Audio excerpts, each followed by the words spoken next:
everybody, and welcome to another episode of the Male Perspective. I am your host, Lana Reid, and today I have with me the guy you want to talk to if you want have some questions about startups, Dom Einhorn. He is also on an interesting note. He has just recently purchased a rugby team, as us arrogant uh, Americans like to sometimes equate with football and all of that stuff. And also, he has a very special connection to a mythical creature that is very near and dear to me, unicorns, which we're going to get into. But first and foremost, Dom, welcome to the show. Thank you for making time for me today. Thanks for having me on the show, Lana. Pleasure. Awesome. Now, like I said in the opening, you are the startup guy. You are the guy we're going to get us in sync here about startups. But my first question, when we talk about startups, a lot of people automatically think like tech, internet, apps, and stuff like that. So my question is for the layperson: is a Mhm. startup like I want to open up three restaurants, or I want to open up a car wash or something like that? What is the definition of a startup? Yeah, you're 100% right. I mean, the legal definition is a business that's just starting up. Okay. That can be in any domain. You open up a bagel shop, you open up coin up laundry. Mm-hmm. That is, by definition, a startup business because it didn't exist before and you're launching it. As far as we are concerned, we're most definitely falling into what described first and foremost because we specialize in technology startups only. Okay. Okay. So let's say, Dom, you have John Doe over there, and he's sitting on his couch in his living room, and he says, I have a great idea for a tech startup. I'm going to call Dom up and ask him to give me $300,000 so I can do my startup. What kind of questions is Dom going to ask before he turns over $300,000?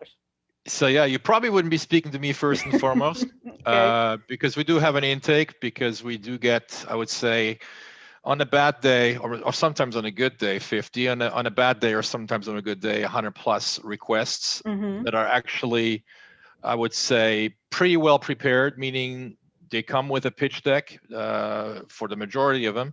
A good amount of them also have pro forma financials, so they've actually done some homework before pitching us. Mm-hmm. So I think, I mean, I started as a startup entrepreneur, so I was on your side of the table first and foremost, Mm-hmm. and I've somewhat graduated, would probably be a bad term.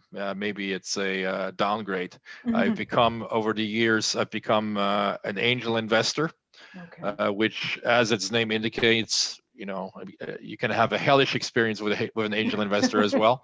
Mm. But basically, an angel investor is usually a former entrepreneur who understands what you're trying to do, or at the very least has worked with startup entrepreneurs and understands that world a lot better than, for example, a venture capital guy or a Mm-hmm. private equity guy, which is a more sophisticated person, typically doesn't work on his own.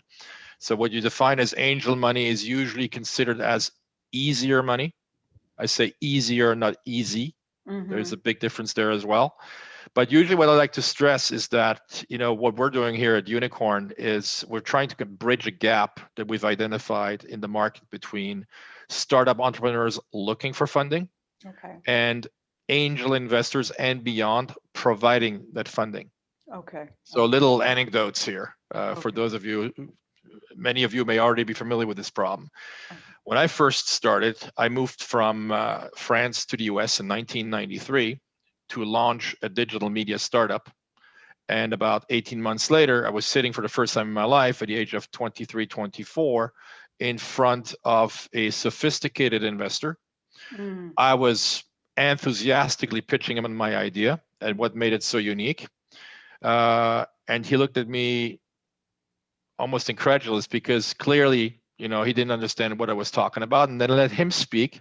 Mm. And he basically came back to me in his language, in his terminology, asking me questions like, is this a seed fundraise or are you doing a series A? Uh, And at that time I was, usually what I say is that investors are pitching, or startup entrepreneurs are pitching on FM and the investor is listening to AM, mm-hmm. right?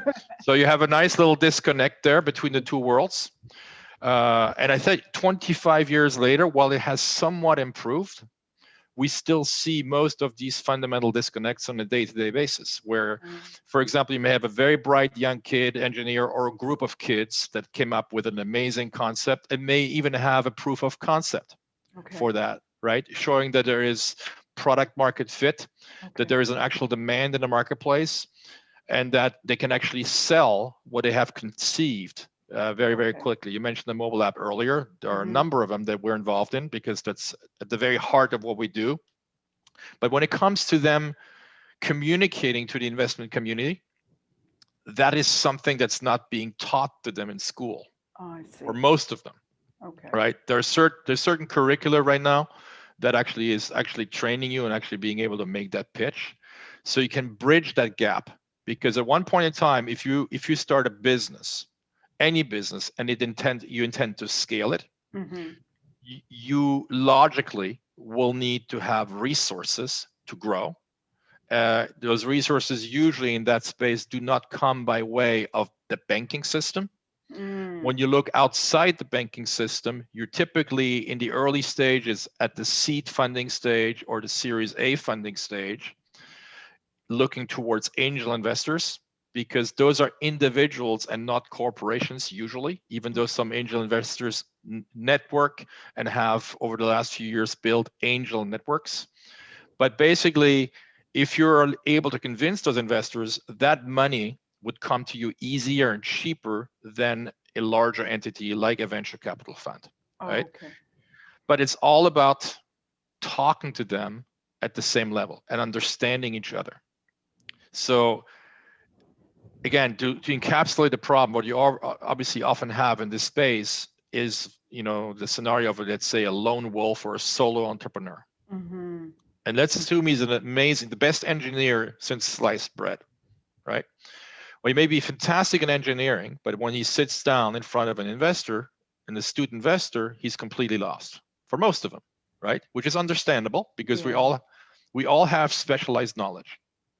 So when you're in that scenario, what you really want to do is you want to think at a very early stage of your venture, who I'm going to be surrounding myself with, what complementary skill sets are they going to have to mine? Because I'm building a puzzle, and the last piece I need on that puzzle is another me when I have a gaping hole left and right. So if I'm a great salesperson, I might very well be able to convince that investor who's sitting in front of me. But if I'm an engineering startup, I clearly need some engineers. If I want to sell and market my product or service that I'm bringing to market, I need salespeople, I need quality marketers, right? So what we see very often is, again, a disconnect between the expectations of an investor and the startup. And we're trying to build an ecosystem where the two can meet and understand each other. And that's pretty much what we're doing day to day at Unicorn. At Unicorn. Now, you said that there's a disconnect sometimes between the investor and the startup person. Is the disconnect that the investor expects the startup person to have all the working pieces, or I guess I'm curious about who has more expectations of the other party? I think if you've been in the business long enough, and if you talk to a startup entrepreneur who's gone through 50 pitches and is still hasn't hit the home run, or an investor who typically goes through a lot of pitches and decks before making a decision, I think the disconnect is on both sides in terms of general expectations.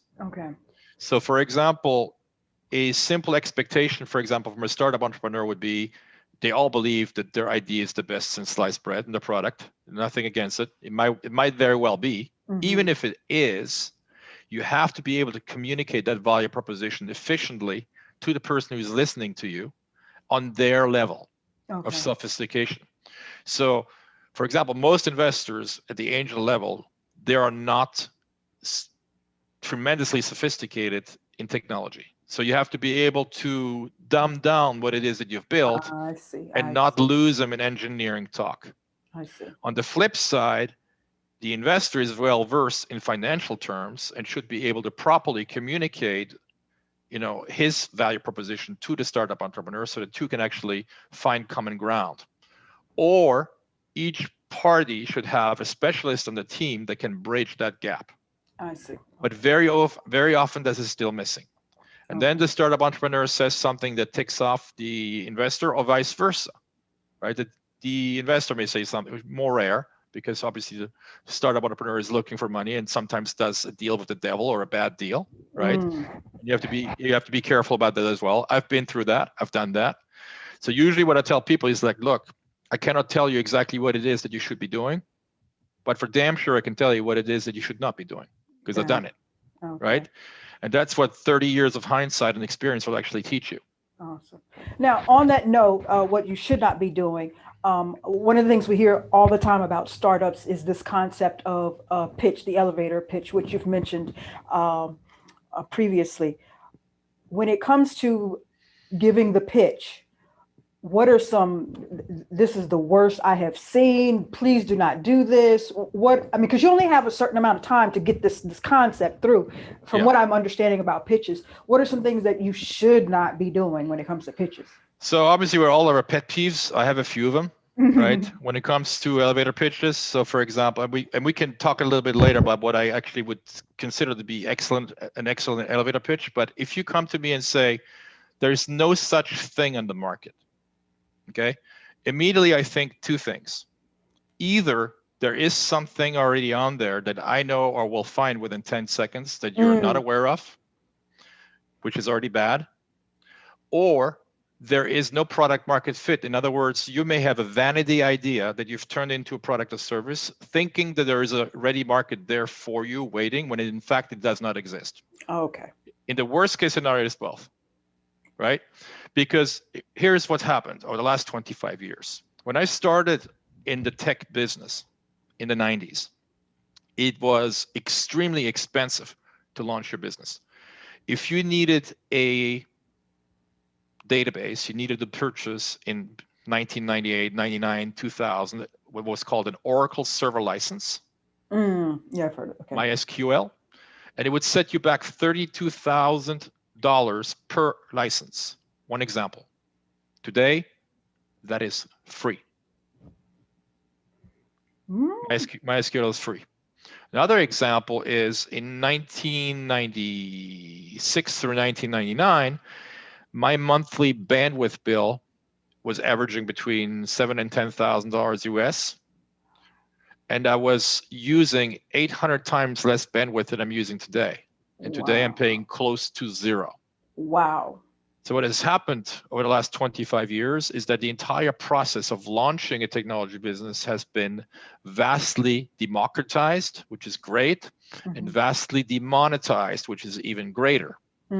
Meaning that today, in 2021, pretty much anyone can launch a business quickly, efficiently, cheaply.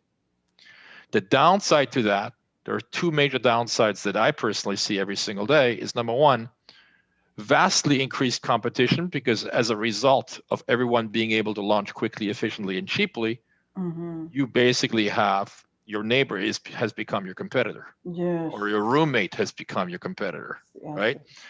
And then what you also see as a corollary is the fact that a lot of businesses pop up that have no point of being a business in the first place, which is what I call vanity ideas, vanity concepts, right? I just want to be a business owner. I'm just so right. I'm going to launch the next great social network, right? Well, how many of those do we still need, right? And what's really going to be the core differentiator? Like, we can buy an off-the-shelf script for a few $1,000s that basically looks like Facebook, right? In all shapes and form, or worse, MySpace back in the days, right? But what's the value of that?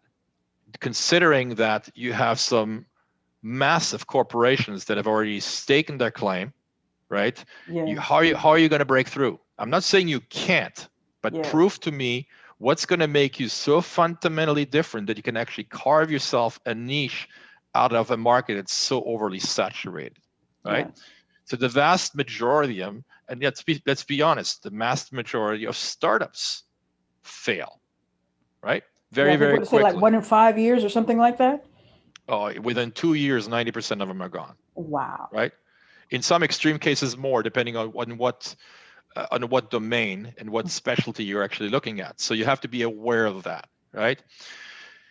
And then there's this notion of failure, obviously, that scares a lot of people, right? For the right and the wrong reasons. Mm-hmm.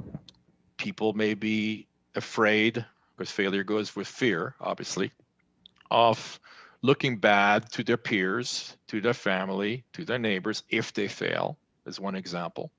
People may be afraid of themselves. Sometimes they're, what if I succeed? They're even afraid of success, right?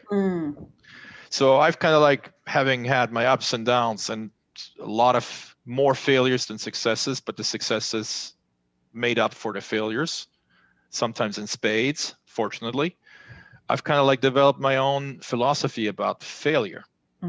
And, you know, there's one metaphor I use very often. It's the metaphor of Thomas Edison, who famously invented the light bulb. And when he was asked, Mr. Edison, what made you succeed where others have failed, where every other has failed, his answer was very simple. He said, well, I finally ran out of things that did not work. Awesome. Right. Awesome. So I've had nothing but failures, right? And I actually ran out of failures. It actually had to work at the very end. I think Michael Jordan said something very, very similar about basketball when he, there's a famous quote of him when he said, look, the majority of the shots that I took were failures. I missed them, right? But the point is that I hadn't taken those shots, I wouldn't have made them either, the ones that I did make. That's true. Right? So I think the philosophy, the takeaway from the failures is that ultimately, if you're an entrepreneur, a failure becomes a stepping stone towards success.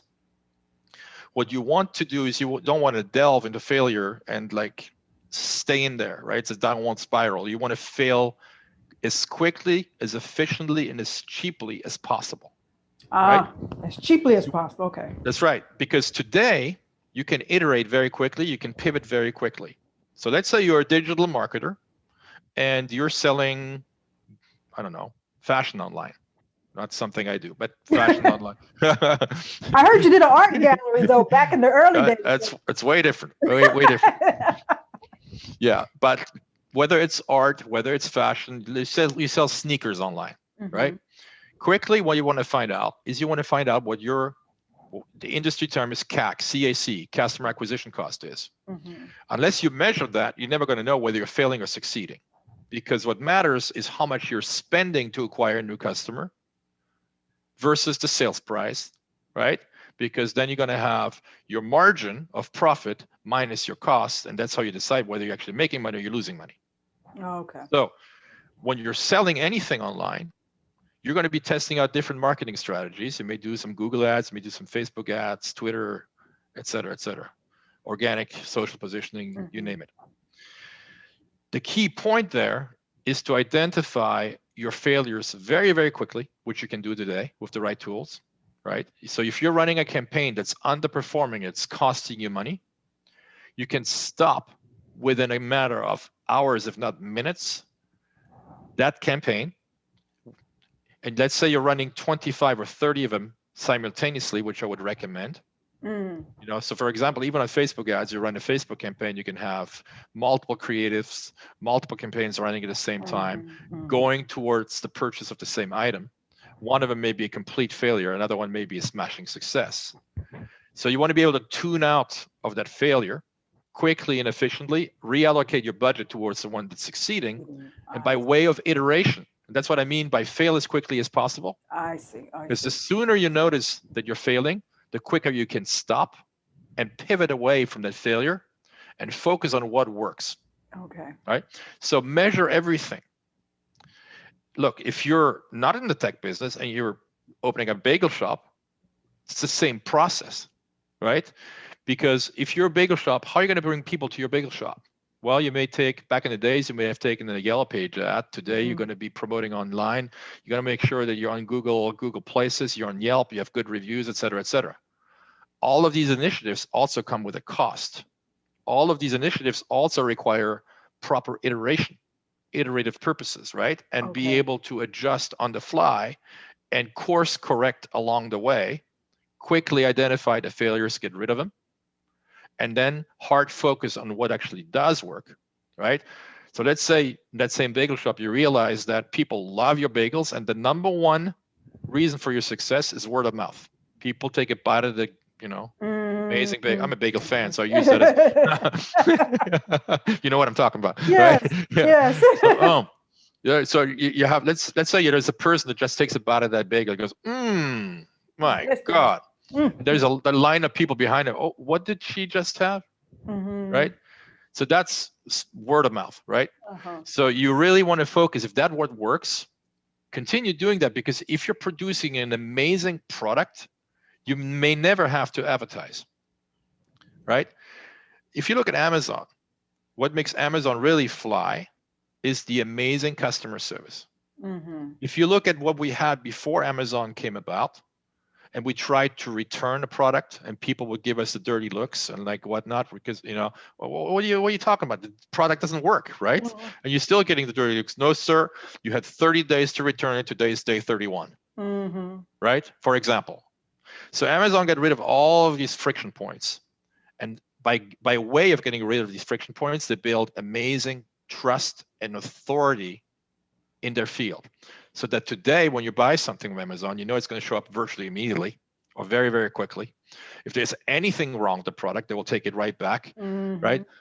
They slap the label on the box themselves, and they send the UPS guy to your doorstep to pick it up, right? Think of that. Think about the leap between what we experienced before, the friction points we had to live through, and now a company like this comes along. Of course, everybody's going to shift towards it. And if you've never heard of Amazon today, that's hard. But 10 years ago, and someone tells you, why, you're still going to this shop where you can't return your stuff and paying a lot more, and you actually have to drive there, look for parking, you get a parking ticket while you were waiting for your product, et cetera, et cetera. Why don't you buy this stuff online? Oh, isn't the person may have said, oh, isn't this dangerous? I have to put my credit card information online. Now, have you ever heard of Amazon? Right? And now they pitch you. The word of mouth is coming in. Now, the acquisition cost for Amazon of that customer is zero. It's actually below zero, because if that person now, who was referred by way of word of mouth from the other person, ends up buying, he or she would become a brand ambassador, a mouthpiece, and also bring on, I don't know, 10, 15, 20 new customers that also will have a customer acquisition cost of zero. So the profitability of Amazon, and as reflected by their stock price, right? You can see where that's coming from. So you do have a dramatic shift there in customer expectations, right? The number one of them is, I'm old enough to realize how painful it was to be paying for something, not being able to return it in France, right? I grew up in France, or just having all sorts of issues and headaches and whatnot, trying to call a toll-free number in the US, which doesn't exist in France for most of the products. So you actually had to pay a toll call for a product or service that was defectuous, and then you wait for 30 minutes, and then beep, beep, beep, beep, right? It didn't even get through, right? So if you're an entrepreneur, basically, what you're looking to do is you're trying to provide a bona fide solution to a problem. If you want to become a billionaire as an entrepreneur, it's very simple, the math. Help 1 billion people. Everything else will help. Everything else will happen by way of doing that. If you can identify a problem that's big enough, that's affecting, forget about 1 billion people, but even a few million people, and you actually remove those friction points, the money will flow. You don't have to worry about that. Because value is automatically being rewarded these days. So the perfect proof for that is, again, the Facebooks, the Googles of the world, right? When's the last time you sent a check to Facebook or to Google? Never, right? So just because the service is free doesn't mean that no one's paying for it, clearly, right? When they started, they had no business model and they made no money, okay? So they basically took a moonshot and said, this is what we're trying to build. Facebook, we're trying to connect the world, and Google, we're trying to make the entire world searchable on your fingertips. Grandiose idea, right? Sounds very simple if you can actually fulfill on that promise, which they did. And then ultimately, by building out their platforms, they had to somehow make money because the costs were racking up. And at one point in time, the investor said, hey guys, it's time to wake up. We're not just going to write you a blank check forever. It's time to make some money. Then they both artificially bolted on a business model where it didn't exist from the beginning. When they started, they had no idea how they would make money. Let's be clear about that. You can ask Mark Zuckerberg, he'll tell you the same thing. You can ask Larry Page and Sergey Brin at Google. They will tell you the same thing. And then they basically, for Google, bolted on pay-per-click, AdWords, right? Okay. Right, just so you search for anything, and now instead of getting an organic search, you get a paid listing, right? And ended up making a killing, right? With Facebook, it's a little more, I would say, a little more fishy. You can watch some Netflix documentaries on what's being done on that front, because basically we become the product, the consumer. Yes, it's a little right? bit more invasive, yes. And we are being resold to advertisers, et cetera, et cetera. So as far as your taste buds, Facebook knows more about your taste buds than you know about yourself. And that's big data being run in the background, the algos filtering, and that's the reason why we're so addicted to social media at the same time. Unfortunately. Right? It's a feature of what they have built, and they're very aware of it, right? So that brings up a whole new set of challenges. But ultimately, again, going back to just brass tacks business models, they had no idea when they first started out how they would be making money. And today they figured it out. Oh, yes, indeed. And boy, did they figure it out. Now, I want to ask you real quick, because you got a wealth of information. And we keep on going back to the bagel example, the bagel guy. And I'm pretty sure these types of startups, they know what they know. You mentioned that earlier. This guy just knows how to make bagels. But you have a program, Unicorn has a program, an event coming up soon that's going to help the bagel guy put all the parts and pieces together, I'm assuming, right? Yeah, so I mean, the event you're mentioning is called the Startup Super Cup. You can find out more about it by going to startupsupercup.com. It will be held in our little town here in southwest of France called Sarlat. That's Sarlat. You look it up. It's a beautiful medieval town. If you go downtown right now, you think you're back in the 12th century. So we decided to build Unicorn outside of a big city. I personally spent over 20 years in LA, and at one point in time had enough of the big city, and I wanted to go back to a place where I could breathe and enjoy myself. So it was primarily a lifestyle decision way before COVID. And what we realized even before COVID is that a lot of people were thinking like we did, including younger people, which was somewhat surprising, right? So our town where we live and work has 9,000 souls in the winter, but 3 million tourists year round. It's the seventh most visited town in France. Wow. So we set up shop here about 2.5 years ago. We're currently incubating a dozen startups, all in the technology space, artificial intelligence, augmented reality, virtual reality, fintech, digital media, etc., all in that space. And we decided to launch an event the city has never seen before, the Startup Super Cup, which will be held on October 1, 2, 3 of 2021. And it will basically bring together 1,000 investors, primary angel investors, and some funds, angel networks, and over 100 startups that will be pitching those investors over a 3-day period of time. Okay. With Saturday night being the grand giveaway, there's going to be a jury consisting for half of it of professionals in the space, and the other half will be by popular vote, almost like what's the famous voice show that I'm not following? That's why I can't remember the name. The one you have in the US, where singers basically pitch against each other. America's Got Talent or something like that. Yeah, America's Got Talent. We've got quite a few. We've got The Voice. We got America's Got Talent, and all of this stuff. So think of that applied to startups. Let me ask you. I don't want to depress any of the people that might be attending, but you said 100 startups. Will all 100 startups possibly get funding, or only a certain percentage? Well, it might well be, because there are basically two ways of them to get funding.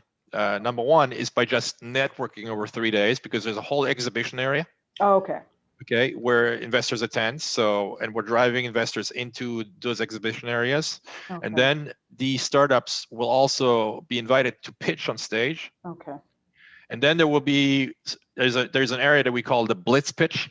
Mm-hmm. It's a little round table. You have a clock on the wall. You have 20-minute countdown. Wow. The So you pressure. really, well, you have to practice your elevator pitch, Okay. right? You basically are going to be standing in front of an investor with your laptop, ideally, or your smartphone if you develop a mobile app, and you're going to be pitching him as to why you should invest in your deal. But you have 20 minutes to do so, and then it rotates. So Okay. the idea is almost like a speed dating process where both the startup is basically seeing a lot of investors and the investors is seeing a lot of startups. So the idea of basically getting the juices flowing and making match, hopefully you have the match made in heaven. Okay. Now, I'm going to ask you my random question, and we're going to get out of here. But I want one more question before we go. And I sort of asked you this in the beginning, but I firmly believe in getting young people involved in business and finance and stuff early in age. And I'm just thinking, so you have the little one who wants to start his lemonade stand, his or her lemonade stand. Um, what's the pitch? How do you hypothetically pitch? Dom, I want to set up a lemonade stand and I need the funding. So Yeah, so if you do that pitch, the problem you're going to have is that there's a million people that pitch like that. uh-huh. So rule number one, be different, Mm, right? That's rule number one of PR, be different. So the perfect example is dog bites man, that's not news. mm, Man bites dog, that's news. So you want to be the man that bites the dog. You want to really stand out from the crowd. So you want to craft your hook points, right? Key term, your hook points. mm, Hook points and elevator. A hook point is basically a condensed version of an elevator pitch. For those of you who are not familiar with the elevator pitch, basically, let's assume you're going into an elevator and assuming you're male, and there's this beautiful woman that walks in mm-hmm. and you want to connect with her. What are you going to say? Right? Because depending on what you're going to say, you're either going to get her to smile or turn around and leave Mm-hmm. the elevator, right?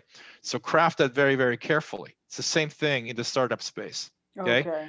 So you want to be able to grab the attention in a world where that attention is lost as a result of social media. Okay? Mm, So think of it of scrolling down your Facebook feed or your YouTube feed. What's going to make you stop and actually click on something and gotcha. then not be disappointed? And that part, the next part, is the engagement. So assuming you're able to hook someone with your pitch, if you just say, I need money, that's not a hook, right? You need to be able to quickly say what it is you're working on. Don't even ask for the money and basically say, hey, I'm working the best thing since sliced bread and it's called a bagel, right? Uh-huh. Okay, but in your field, right? And clearly stress what makes you different. Make sure your passion comes across because that's one of the first things that an angel investor will look at. And then once that person gives you the permission of going beyond, then you delve into more detail. Okay. So what all of you who are looking to raise money from an investor should do is you should really, really craft those different stages of engagement, starting with being able to encapsulate what it is you're trying to accomplish in one sentence. Mm-hmm. Then you have your 2 or 3 sentence version. If you're given the permission to go beyond the one sentence, you then let that out. And then eventually you may have an open book. Okay, I'm interested. Tell me more. I And got then you can go as long as you want. you. Got The big mistake some people do is they will just send you all their crap at once, even though you haven't even said I'm interested, right? What's the point, right? So at least ask a few probing questions, right? Are you in that space, for example? Or if I could show you, an example would be, let's say you're pitching someone via LinkedIn. Don't pitch them blind and cut and paste the same message you're sending to everybody else. you. Mm, Pay a couple of minutes of attention to what's actually on their profile. Look at some of the publications they've put out and try to find a person who's truly interested in what you're working on, okay. right? Give him that ounce of respect because he's going to give it back to you, Okay. okay? And then craft a custom message that shows that you've gone through the length of actually researching who they are and what they do. And that person, instead of just clicking off and said, this is just another spam message, just said, wow, this person really looked at who I am, what I'm interested in. I'm going to give them an equal amount of respect back, even if I have to say no ultimately, Okay. right? But you got to be a little sensitive on some of these issues, because you want to give the same amount of respect to potential investor that you would expect he gives you if he's interested. Okay, understood. Good points. A lot of information. And you said this is a 3-day event. It seems like a lot of people really need to. It's virtual or in person with the COVID. That's a very good question. So we're shooting for a physical event with a virtual dimension. So a limited version of it will be available remotely. Okay. Although we're strongly hoping, that's the reason why we picked 6 months ago the date of October 2021. Okay. We're hoping to be at the very tail end of COVID. Okay. With vaccination campaigns that are really ramping up around the world right now. And at one point in time, I think that people are just going to be tired of sitting at home and having a headset on. There's nothing wrong with that, because it's actually a blessing, because I think what it's doing for everyone around the world, especially for the older generations who were very much afraid of this type of technology, is they're starting to realize that's right. And I think what we're going to see after this is a massive leap in productivity as a result of that. Great. Right? Yes. Because people, taking a plane to go from Los Angeles to New York to meet someone, it's not necessary anymore. Not at all. Not at all. All right, Dom, let me ask you the random question, because I've taken up more time of your time today than I expected to. No worries. So I asked the lemonade question because I have a little cousin, little second cousin, and she was like, I need some money for Lana, can you give me some money for my lemonade stand? So now I'm gonna be like, well, you need to talk to Dom and get your pitch together and come back to me, and then maybe 100%. I'll give you the. So let's see here. Let's see what we got. What's one item on your bucket list besides buying the team? Oh, difficult question. I have more than one item on the bucket list, but probably the most immediate one is to expand into over 30,000 square feet of space and take what we've built so far and scale it much larger, which will make us the largest rural incubator and accelerator in the world. Okay, awesome. Now, let me ask one more question. You're in France, and you mentioned in some of the write-up that France is really a good place for startups. It used to be California used to be known for that startup industry. What makes France so special? A number of things. So for those of you who know a little bit about France, you probably have heard of the French president Emmanuel Macron, who came into power in 2017 and basically coined the term startup nation. Basically, what the administration has done is they've put forward very aggressive legislation meant to simplify a lot of processes. The ability of being able to hire foreign people via a talent passport visa, the ability of investors being able to acquire a French visa by way of investment, as long as they invest into a French tech company, et cetera, et cetera, et cetera. So it's really been extremely dynamic, even during COVID. For example, we've been continuously grown through COVID. First 2 months, it was slower because everybody, basically was shock and awe, and nobody was responding to anything. And then after that, everybody started waking up. Oh, we're still alive. Nobody. The world didn't end. Right? We still have to work. We still have to eat, et cetera, right? And it just came back in full swing, especially in the technology field, obviously, right? Yes. Which is kind of easy to understand. So I think that if I had to do it again, I would certainly come back to France. It's not because I'm a French guy that I made the decision, because I did make the opposite decision in the early 90s. And then in the late 20-teens, I realized, what? Today, you could literally run your business from anywhere. And I'm asked that question actually very often, because I've been on both sides, in the US and in France and most all over Europe. And people ask me, which one do you like better? I said, well, after 25 years of being asked the same question, I came up with one sentence that sums it up. And that sentence goes as follows. It's probably easier to make your money in the US, but it's so much nicer to spend it in France. Ah, love that. Love it. I'm with you. I enjoy every bit of France as well. So, Don, now that I've just spent all of your day, tell us how that we get in touch with you, how people find out more about your event, and just give us all of the lowdown. All right. So the easiest way to get in touch with me is probably on LinkedIn. Mm-hmm. I am the only Dom Einhorn on LinkedIn, as far as I know. So first name Dom, D-O-M, as in Mary, Einhorn, E-I-N-H-O-R-N. Website is unicornincubator.com. That's unicorn with a Q. Email is dom@unicornincubator.com. And if you're interested in the Startup Super Cup, that website is startupsupercup, all in one string.com, no dashes. Mm-hmm. I'm also on Facebook, Dom Einhorn on Facebook. All right. Awesome stuff. Well, Dom, thank you for hanging out with me today. You had just a lot of information. I really learned a lot. So thank you. Thank you so much for your time. Thanks for having me, Lana. Awesome. Pleasure. That's all for this week's episode of The Male Perspective. I'm your host, Lana Reid, and I will see everybody next time.